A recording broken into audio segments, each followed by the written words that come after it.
Bonjour, je m'appelle Pierre-Edouard Zimanski, je suis avocat au barreau de Compiègne et j'ai l'immense honneur de vous présenter le barreau de Compiègne aujourd'hui.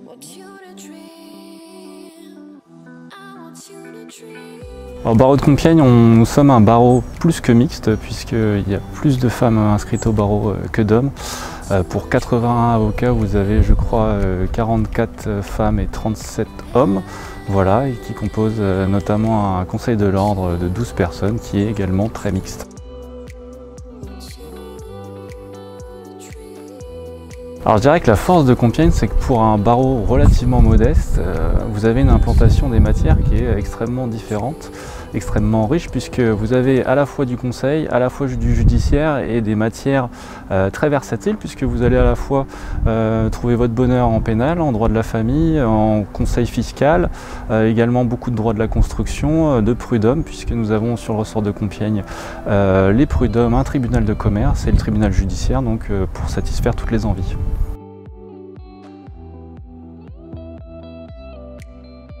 On n'a pas à proprement parler de maison de l'avocat, on a des locaux qui nous sont dédiés à l'ordre.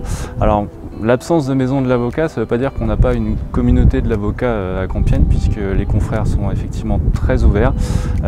C'est très souvent qu'on se retrouve dans le cadre du palais ou pour discuter dans les cabinets les uns et les autres, donc c'est un barreau qui est effectivement très ouvert en dépit de l'absence de cette maison de l'avocat.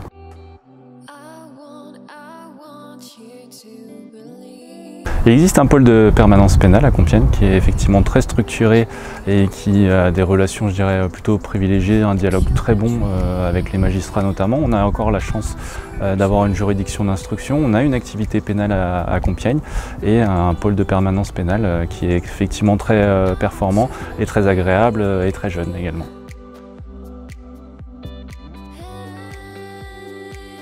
Alors le barreau communique beaucoup sur les réseaux sociaux, à savoir à travers sa page Facebook, qui est notamment relayée très souvent au niveau de la ville. Également sur Twitter, où on a des membres très actifs qui relaient à la fois l'activité juridique nationale et puis locale.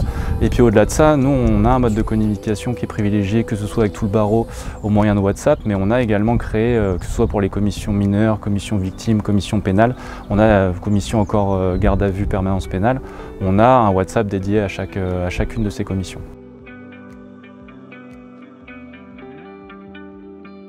Je peux vous donner une vision de l'aide juridictionnelle à Compiègne qui va être nécessairement très subjective parce que je ne contrôle pas les activités de chacun. Je pense que chaque cabinet, puisqu'on a une majorité de cabinets individuels, est accessible à l'aide juridictionnelle. On a, je pense, des confrères qui sont très investis à l'aide juridictionnelle et puis fidèles à leur serment, je dirais, d'humanité, et c'est ce que rappelle effectivement l'aide juridictionnelle. Là encore, je vous parlais de richesse du barreau tout à l'heure. Je pense que le barreau de Compiègne est extrêmement riche de par la diversité de ses structures. On va avoir à la fois, comme je vous disais tout à l'heure, des cabinets très individuels, mais qui vont être presque des cabinets de niche sur quelques matières. Voilà.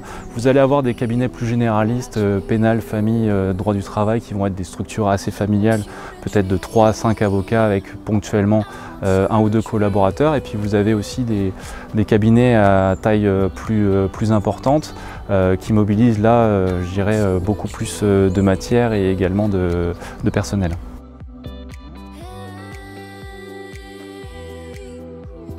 Alors quelques mots sur Compiègne et l'attractivité de la ville. Je pense que le cadre dans lequel est tournée cette vidéo est un témoin de l'attractivité de cette ville, parce que vous ne le voyez peut-être pas, mais ce château est implanté dans un magnifique parc arboré dans lequel vous pouvez, et les Compiègnois le font souvent, aller courir, faire du vélo, etc. S'agissant des commodités de Compiègne, vous avez un centre-ville qui est très attractif avec des restaurants, des bars, tout ce que voilà, une jeune vie professionnelle peut offrir, et puis également une implantation qui est quand même privilégiée. Si vous souhaitez aller à la capitale, vous prenez l'A1, c'est très rapide. Si vous souhaitez aller à Lille, c'est également très rapide. En tout cas, je vous remercie de votre attention et j'espère vous voir à Compiègne très prochainement.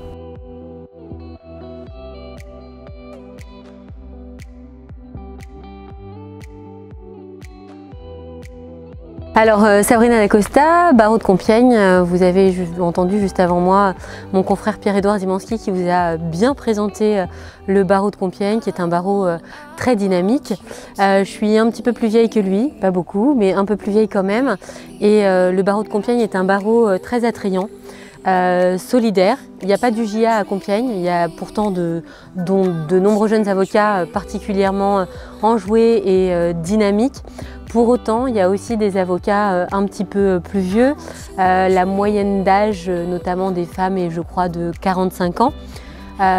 Compiègne est un barreau où on peut s'inscrire aussi lorsqu'on a une famille et pas que parce qu'on est jeune et dynamique.